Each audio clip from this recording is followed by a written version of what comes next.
Assalamualaikum warahmatullahi wabarakatuh. Selamat malam, Pak. Salam, selamat malam Bu Niluh. Terima kasih Bapak sudah mau meluangkan waktunya untuk saya wawancara, Pak. Pakar. Iya, sama-sama. Perkenalkan Pak, saya Niluh Putri Sukarni, mahasiswa PPG dalam jabatan kategori 1, gelombang 2, LPTK Universitas Haluoleo, Pak. Iya Saya Bu Niluh, iya. ada tugas. Sukses. Ya, terima kasih Pak. Saya ada tugas ini Pak untuk mewawancarai pakar. Maaf ini Pak, beberapa pertanyaan yang saya ingin ajukan kepada Bapak. Mohon kiranya Bapak berkenan menjawab Pak ya. Terima kasih Pak. Yang pertama, Insya Allah Bu, insya Allah. Apakah faktor yang terjadi penyebab rendahnya motivasi belajar peserta didik Pak? Apa faktor yang Faktor yang menjadi penyebab ya? rendahnya motivasi belajar peserta didik, Pak?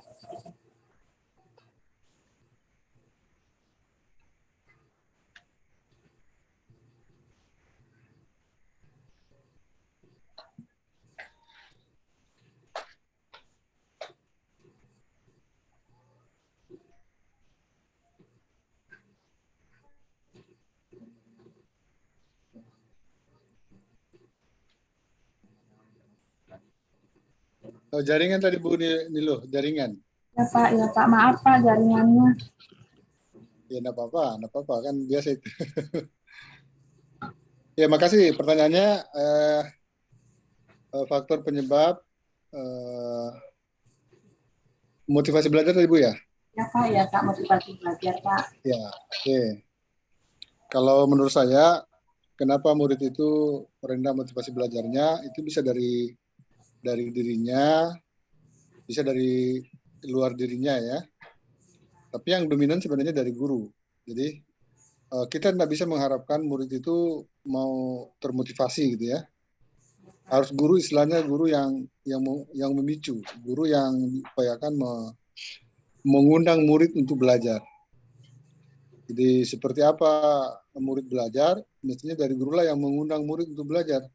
Makanya menciptakan lingkungan belajar, membuat media-media untuk membuat murid itu paham ya, karena mungkin konsepnya itu agak abstrak. Dari kehadiran media-media Lapraga itulah membuat dia akan terundang gitu ya, terundang untuk belajar. Jadi sebenarnya kunci pokoknya itu adalah bagaimana guru membuat pembelajaran itu yang mengundang murid untuk belajar. Ya. Selebihnya kan dari muridnya kan motivasi ya. Motivasi dari dalam itu bisa juga dipicu oleh motivasi dari luar.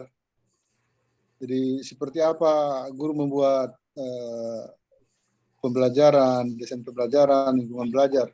Dari situ nanti murid itu akan timbul dari dalam dirinya rasa keinginannya untuk belajar. Jadi rasa ingin tahu dari dalam diri itu karena faktor dari luar. Ya. Jadi yang paling dominan itu sebenarnya adalah dari guru. Bagaimana guru mampu memotivasi murid melalui lingkungan belajar yang diciptakan. Dari situ nanti juga akan tumbuh motivasi dari dalam diri siswa gitu. Nah, termasuk yang faktor lain juga, misalnya bagaimana guru menjalin komunikasi dengan murid, ya. Kalau gurunya itu ramah, gurunya itu menuntun, gurunya itu misalnya menghargai murid, menciptakan suasana pembelajaran yang saling menghargai, ya terjadi tumbuhnya mutual learning ya istilahnya. Kebiasaan-kebiasaan yang menumbuhkan, saling membangun, saling menguatkan antara murid. Kalau itu yang terjadi, pasti murid itu senang. Dia merasa nyaman di sekolah dan dia akan terdorong untuk motivasi. Dia akan terdorong atau termotivasi untuk belajar. Ya. Saya kira itu selebihnya kan suasana hati ya, suasana hati murid.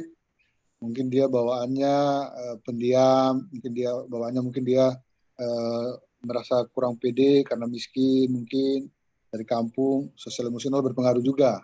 Tapi kalau sosial emosional ini Bapak Ibu mestinya gurunya harus paham. Jadi gurunya harus mengenal muridnya. Ketika ada murid yang seperti itu tidak pede, tidak motivasi belajar mungkin karena faktor sosial emosional, itu guru harus mengenali muridnya.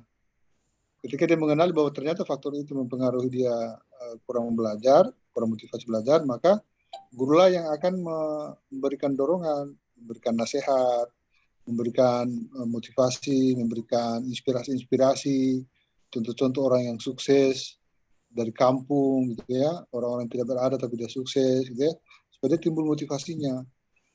Mungkin juga selebihnya adalah faktor apa namanya,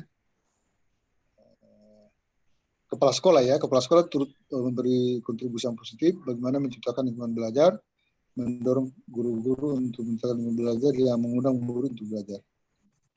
Saya kira Ibu Nilu itu ya, intinya ada dua, internal, eksternal. Internal dari murid itu, apalagi anak SD ya, mungkin kalau SD itu kan susah kita mengharapkan anak SD itu termotivasi secara internal. Tapi yang gurulah harus sadar dan paham bahwa harus dari guru yang menciptakan lingkungan yang membuat siswa itu termotivasi. Ya.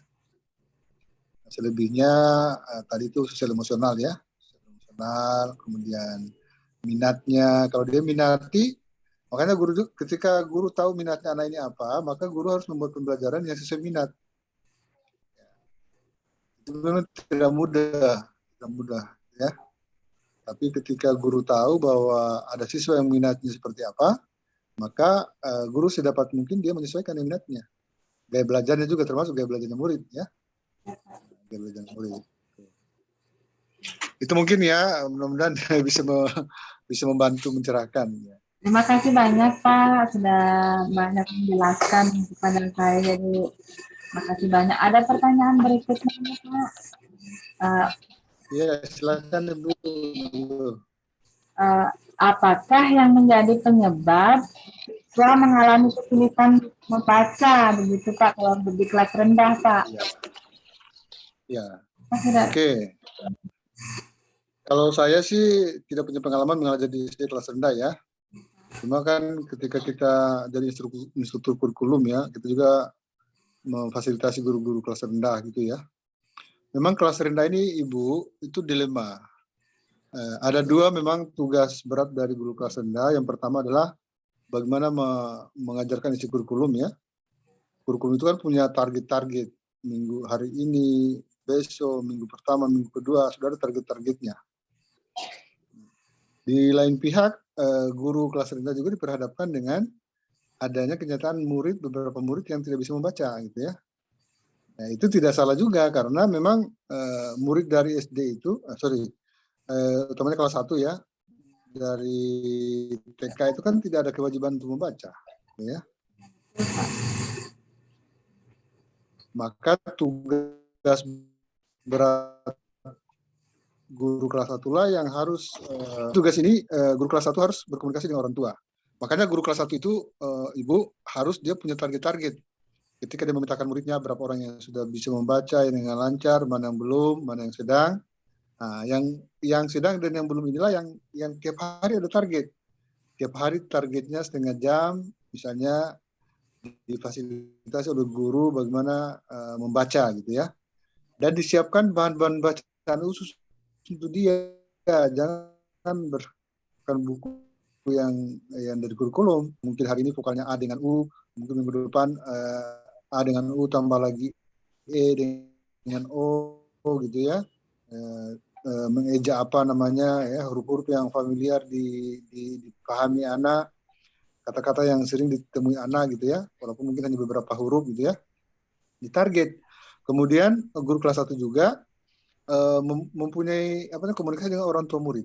Jadi tidak salah kalau guru kelas 1 mengundang orang tua murid yang belum bisa membaca. Di sana akan ada komunikasi, nanti gurunya itulah yang meminta orang tua murid bahwa anak kita ini Bu, nanti ketika pulang saya siapkan tugas membaca, saya akan siapkan bahannya, nanti tolong bantu, nanti besok saya cek lagi. Jadi begitu terus setiap hari. Saya kira kalau berjalan 1 bulan, 2 bulan itu sudah bisa itu. Ini ada target-target, hari ini huruf apa, disambung dengan kata huruf apa gitu ya. Minggu berikutnya berkembang lagi gitu ya. Ketika anak itu berkembang, udah lagi orang tuanya mungkin kasih lagi tantangan gitu ya. Ya, banyak di Gramedia kan, Bu, ada buku-buku bacaan ya, termasuk di sana juga bisa menuntun murid untuk bisa menulis gitu ya, yang masih buram ya, dia dilatih untuk menulis gitu ya. Cuma dipilih guru yang lebih tahu memilih mana bukunya gitu ya. Ya, nanti bisa dibeli oleh gurunya, kemudian fotokopikan untuk muridnya. Fotokopikan untuk halaman-halaman tertentu ya. Yang lainnya tidak. Yang tidak perlu, misalnya tidak usah gitu ya, atau ditutup. Saya kira itu Ibu, sehingga pasti guru kelas 1 itu akan mengorbankan target kurikulum. Kalau target kurikulumnya misalnya berapa KD, berapa tujuan, ya karena adanya siswa seperti tadi, maka siswa itu mungkin dia akan kekurangan target, tidak apa-apa. Tapi itu menjadi pintu masuk untuk anak belajar kan. Nah, jadi penyebabnya itu saya pikir karena mungkin perhatian dari guru kurang. Ya.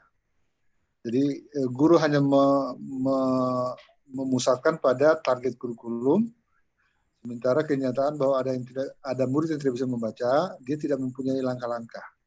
Yang kedua, dia mungkin kurang komunikasi dengan orang tua murid, atau mungkin orang tua murid mungkin di UNAM juga tidak peduli gitu ya. Ada yang begitu. Nah, kalau orang tua murid tidak peduli, maka gurulah yang peduli. Termasuk komunikasi dengan anaknya, kalau anaknya mau minta dia untuk diajar. Kedengaran suara saya, Bu Nilu? Terima kasih Pak. Ya, Eh, berikutnya ini Pak, apa penjelasannya tadi Pak. Mudah-mudahan bisa saya terapkan di sekolah. Yang ketiga, ya, Pak, faktor yang selalu ditemukan sehingga komunikasi kurang efektif antara guru dan siswa. Pak. komunikasi yang tidak efektif antara, Antara guru dengan siswa, Pak. oh ya, itu ya.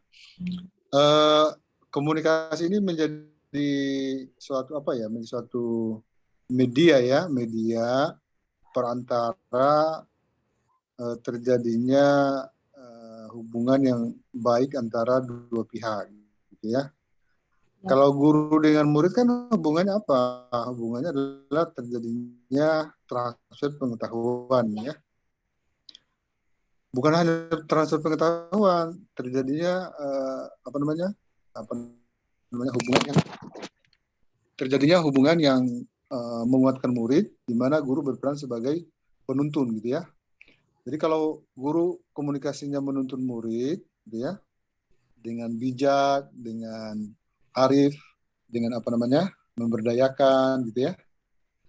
Saya pikir itu siswa akan nyaman. Jadi komunikasi yang baik itu komunikasi yang nyaman, gitu ya, yang nyaman antara pembicara dengan lawan bicara, gitu. Yang pertama terkait dengan transfer pengetahuan, gitu ya.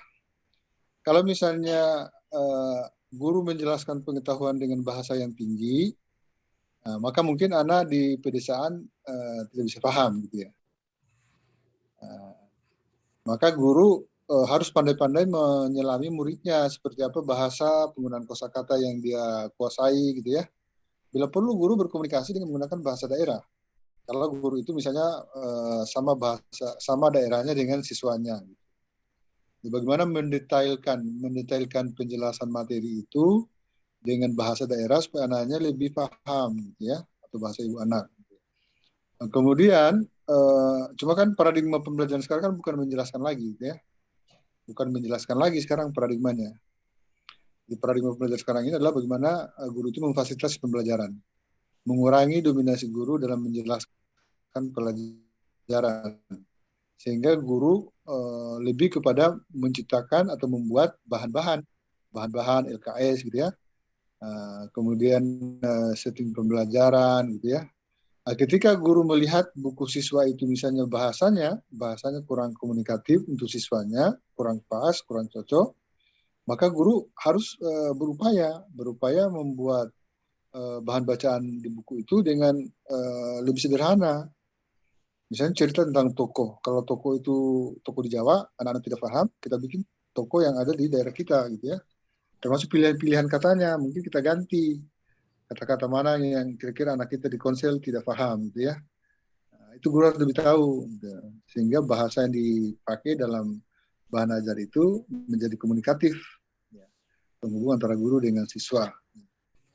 Selebihnya saya rasa kalau pilihan kata yang dipakai guru ketika membina siswa, ketika berkomunikasi dengan siswa gitu ya. Ya, itu juga menjadi hal yang utama karena kadang-kadang kita mendengar guru itu kadang-kadang memberi apel, pengarahan itu kadang-kadang memarahi murid gitu ya. Kapan guru memilih kata yang melukai hati murid, walaupun bukan murid yang salah gitu ya, pasti murid itu akan tidak berterima gitu ya. Sehingga suatu waktu terjadi proses pembelajaran mungkin dia kurang nyaman dengan guru itu. Gitu. Jadi komunikasi yang paling bagus, komunikasi yang membuat nyaman kedua belah pihak. Pilihan katanya harus sesuai, saling menghargai, kemudian nyambung karena bahasanya tidak terlalu tinggi untuk anak gitu ya. Tips yang berikutnya sebenarnya berada pada bagaimana sebenarnya hubungan antara murid dengan siswa. Kalau sering anak itu ketemu dengan gurunya, sering ngobrol, gitu, sering mendengarkan murid, sering ketemu gitu ya. Saya pikir akan memicu seperti apa nanti yang membuat kedua belah pihak rasa nyaman. Dari situ juga akan ditemukan bahwa oh guru saya pakai kata ini tapi ternyata dia itu kata ini itu tidak kasar loh. Kata ini ternyata menurut guru ini bagus loh. Saya nyaman loh. Karena sudah terbiasa gitu ya. Kembali pada gurunya ya, kembali pada gurunya, guru harus bijak, pilih kata yang betul-betul mendidik ya. Sebelum guru berbicara itu harus betul-betul memikirkan kata ini menusuk hati atau tidak. Walaupun misalnya kita marahi si A, tapi ketika mendengarkan 30 orang, maka pasti 30 orang akan tertusuk hatinya. Itu mungkin Ibu Nilu ya.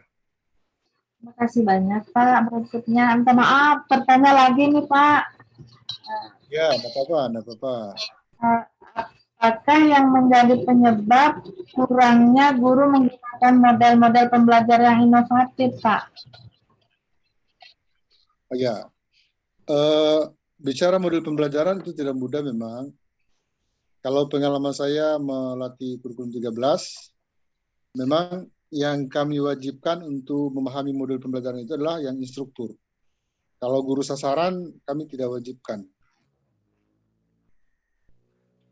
Waktu itu kami hanya mewajibkan guru sasaran itu hanya memanfaatkan pendekatan saintifik. Kalau instrukturnya kami wajibkan untuk paham juga. Nah, kalau guru sasaran kami dorong lebih kepada memahami bagaimana langkah saintifik. Mengapa? Karena buku guru itu langkah-langkahnya saintifik. Ya, langkah-langkah saintifik. Mengamati, menanya, mengumpulkan informasi, mengasosiasi, sampai dengan mengomunikasikan. Itu di buku guru panduannya begitu. Bagaimana menggunakan buku siswa dengan langkah-langkah saintifik. Ya. Yang terkait dengan pertanyaan Ibu Nilu, sebenarnya di internet itu banyak beragam RPP, beragam model-model pembelajaran yang video-videonya sudah ada, itu menggunakan model tertentu, apakah model discovery learning, model project based learning, problem based learning gitu ya. Itu sudah banyak ya. RPP-nya, bahkan mungkin guru sendiri punya RPP yang sudah punya model pembelajaran, tetapi RPP-nya ada modelnya pembelajarannya, tetapi di kelas tidak menggunakan model itu. Nah, itu yang terjadi kebanyakan, gitu ya. Mudah-mudahan di konser tidak begitu. Kalau ditanya misalnya mengapa guru-guru kurang menggunakan model pembelajaran yang inovatif, itu karena pengalaman mereka. Pertama pelatihan. Jujur saja pelatihan kurikulum 13 itu kan saya sudah katakan tadi, guru sasaran itu hanya dilatih 5 hari. 5 hari tidak bisa semua-muanya termasuk model pembelajaran. Ya. Makanya kami waktu itu hanya targetkan dengan pendekatan saintifik. Bahkan saya pribadi mengatakan bahwa walaupun tidak pakai pendekatan, tidak pakai model, tapi metodenya sudah bervariasi dan sistem buat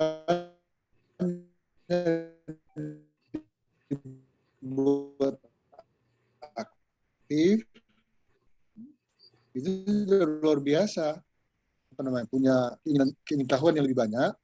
Ketika dia sudah masif menerapkan pembelajaran dengan pendekatan saintifik, dia sudah bosan, sudah jenuh, dia sudah sering gitu ya. Dia pasti orang yang mau mencoba hal-hal baru. Ini kembali pada diri gurunya sebenarnya. Jadi kalau orang misalnya sudah punya inovasi, sudah punya metode bervariasi, terus dia tetap saja begitu, itu berarti gurunya itu kurang ada kemauan ya. Tapi kebanyakan guru itu kalau sudah mencobakan pendekatan tertentu, dia ingin keluar dari zona itu, ingin meningkatkan. Seperti apa sih model pembelajaran discovery learning itu, dia akan mencoba. Apalagi memang di internet banyak berseliweran itu RPP yang pendekatannya menggunakan. Kalau guru yang punya motivasi kan dia akan mencoba mencari contoh RPP yang ada discovery-nya, kemudian dilihat, ini bagus langkah ini menginspirasi, langkah ini bagus, siswanya dia apa gitu ya, pasti akan terus menerus tanpa disuruh gitu ya. Sekarang kan guru itu kebanyakan dia menunggu kapan ada pelatihan tentang itu. Zaman sekarang sudah kurang, beda dengan dulu gitu ya. Atau misalnya kurangnya upaya dari KKG MGMP mendorong ke arah sana. Kalau misalnya suatu wilayah atau gugus di kecamatan itu pengurus KKG MGMP-nya dia sadar bahwa ingin meningkatkan gurunya melalui modul pembelajaran, jadi bisa buat kegiatan-kegiatan supaya guru-gurunya terinspirasi dengan modul pembelajaran gitu. Jadi jangan kita salahkan gurunya ya. Kalau saya pribadi saya tidak mau menyalahkan gurunya, tapi karena gurunya terbatas pengalamannya, terbatas keikutsertaannya dalam pelatihan gitu ya. Sementara kalau dari internet juga mungkin masih ragu, masih belum percaya diri gitu. Tapi kalau guru-guru yang sudah sangat bagus cara mengajarnya dengan saintifik, dengan pembelajaran metode bervariasi, dia pasti akan mencari hal-hal baru. Dan guru-guru seperti ini kadang-kadang sering diikut lomba-lomba di tingkat nasional, tingkat provinsi gitu ya, dicari informasi, baru dia coba terapkan model yang mungkin dari internet. Kadang-kadang mereka walaupun tidak dapat juara, tapi ketika mereka ikut itu, mereka terjadi saling share dengan guru-guru lain yang peserta yang ikut gitu ya. Bahkan mereka diberikan penguatan-penguatan oleh penilainya gitu ya. Itu begitu Bu Nilu. Terima kasih Pak. Misalnya berikutnya ada lagi tanya lagi. Ya, silakan. Penerapan berbasis HOTS masih rendah, Bapak. Ya. Faktor apa yang menjadi penyebab pelajaran berbasis HOTS makin rendah? Kurang kedengaran, bisa diulangi? Faktor apa yang menjadi penyebab penerapan pembelajaran berbasis HOTS masih rendah? Oh ya, juga ini masalah juga nih. Ya. Berbasis HOTS, model-model gitu ya. Ya, Pak. Kalau saya kebetulan sebagai instrukturnya. Waktu itu ada program penguatan pembelajaran, penguatan kemampuan PKP, penguatan kemampuan yang berbasis HOTS gitu ya, penguatan kompetensi pembelajaran, berbasis HOTS atau High Order Thinking Skill gitu ya. Jadi waktu itu memang program itu diluncurkan dan pesertanya itu adalah yang ikut terseleksi gitu ya. Jadi hasil seleksi juga. Kemudian dilatih dengan bahan-bahan yang dikembangkan oleh PMPTK. Kalau matematika dikembangkan oleh PMPTK matematika. Kalau kelas SD itu dikembangkan oleh PMPTK IPS dan PKN di Malang gitu ya. Itu Ibu. Jadi saya ikuti perkembangannya memang, tapi itu hanya berlangsung 2 tahun. Berlangsung 2 tahun, setelah itu tidak lagi, gitu ya. Nah, apa kesan yang saya bisa berikan? Bahwa pembelajaran, penguatan kompetensi pembelajaran dengan berbasis HOTS, ya, itu lebih kepada bagaimana guru itu mendesain pembelajaran itu dengan membiasakan murid mengajukan kasus-kasus untuk didiskusikan, yang kasus-kasus itu adalah kasus-kasus analisis. Kasus yang membutuhkan cara berpikir mulai dari ya ikut, ya tidak mendapatkan kesempatan. Apalagi yang ikut pun hanya 2 tahun. Itu pun juga belum tentu di sekolah diterapkan, gitu, karena tidak ada pemantauan, ya. Tidak diikuti di sekolah seperti apa pelaksanaan yang dipahami. Selebihnya Ibu Nilu, saya juga sering diundang oleh dinas. Jadi ada dinas yang proaktif ingin meningkatkan gurunya tentang itu, meningkatkan kemampuan gurunya tentang pembelajaran yang berbasis HOTS. Ya. Itu pun pelatihannya hanya 2 hari, 3 hari. Jadi kita tidak bisa mengharapkan bahwa mereka akan bisa menerapkan. Gitu ya. Paling tidak kami memberikan contoh seperti apa desain pembelajarannya, bahwa guru membiasakan untuk mengajukan kasus-kasus yang membutuhkan keterampilan berpikir mulai analisis, sintesis, gitu ya, evaluasi, gitu. Itu Bu Nilu. Sehingga juga kita tidak bisa salahkan guru. Kenapa guru itu tidak menerapkan, ya? Ya, lagi-lagi kembali seperti tadi, modul pembelajaran tadi, bahwa guru itu terbatas kesempatan untuk mendapatkan pelatihan dan penguatan terkait dengan pembelajaran berbasis HOTS. Ya. Itu yang saya lihat. Terima kasih banyak. Jadi saya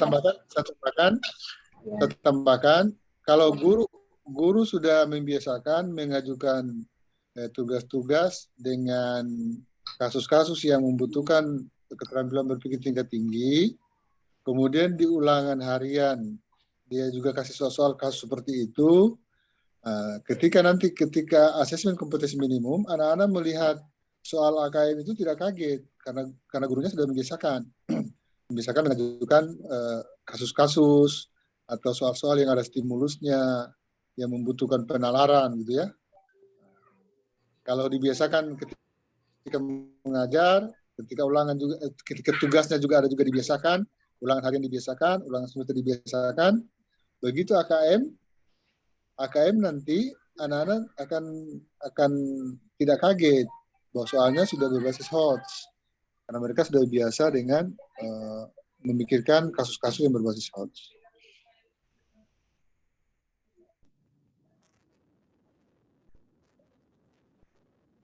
Itu Bu Nilo.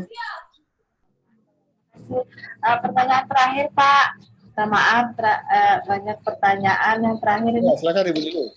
Ya. Faktor apa yang menjadi penyebab sehingga kemampuan guru dan pemanfaatan itu masih rendah, Pak? Pemanfaatan apa? TIK, Pak. TIK, oh ya. IT, Pak. Oke. Sebenarnya kalau saya amati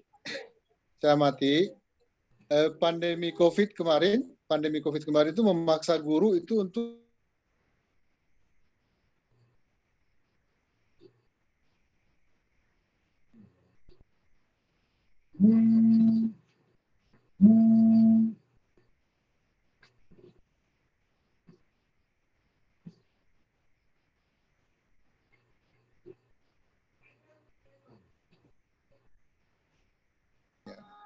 TIK, apakah itu TIK dalam rangka merancang bahan-bahan pembelajaran maupun TIK yang dipakai sebagai media pembelajaran seperti media pembelajaran daring, ya, pemanfaatan Zoom, nasir bahan melalui Zoom, gitu ya, Tapi yang tidak kalah penting adalah bagaimana memanfaatkan TIK untuk menyiapkan bahan pembelajaran.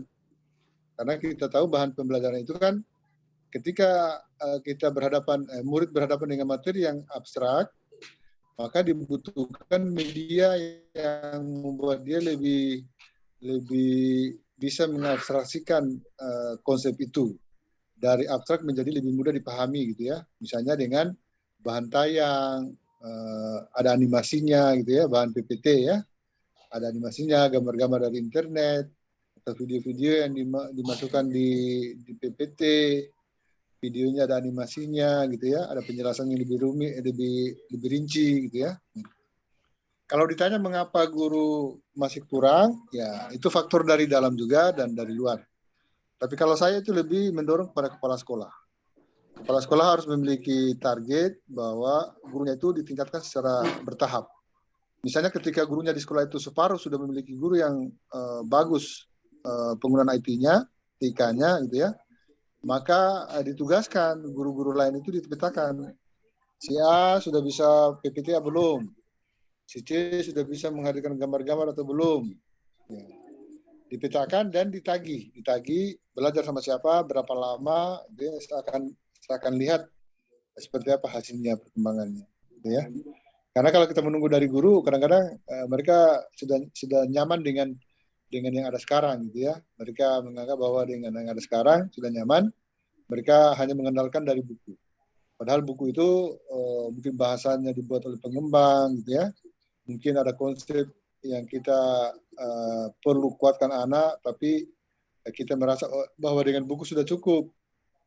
Kalau kita tahu murid kita itu misalnya kurang memahami yang abstrak, perlu dikonkretkan, maka kita butuh IT, butuh TIK untuk membuat bahan-bahan yang bisa membuat murid itu lebih kontekstual gitu ya.